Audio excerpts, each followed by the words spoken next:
Aquest any començaran les obres per construir uns vestidors nous a la zona esportiva sud de Ripoll. La previsió de l'Ajuntament és invertir uns 270.000 euros per fer possible el projecte. Compta amb el suport total de la Secretaria General de l'Esport de la Generalitat de Catalunya, tant des del punt de vista tècnic com també econòmic.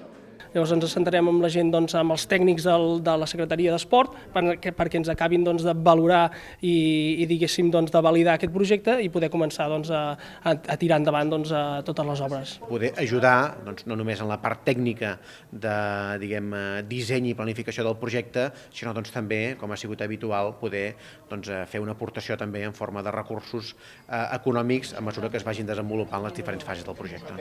És la primera fase del pla director que el consistori vol tirar endavant per actualitzar els equipaments d'aquesta àrea en els propers 10 anys. Ja s'han celebrat reunions amb les entitats afectades per introduir les seves aportacions a la planificació a llarg termini. Ells també aporten idees molt bones que podem plasmar i a partir d'aquí que quedi adient per tothom. El secretari general de l'Esport també ha celebrat l'aposta pionera de Ripoll d'implantar un sistema antiofegament a la piscina municipal, sistema que ja ha superat totes les proves oportunes després de la seva instal·lació, una prova pilot que es podria estendre arreu del país. Les proves oficials, la prova ISO, en el qual s'ha passat perfectament.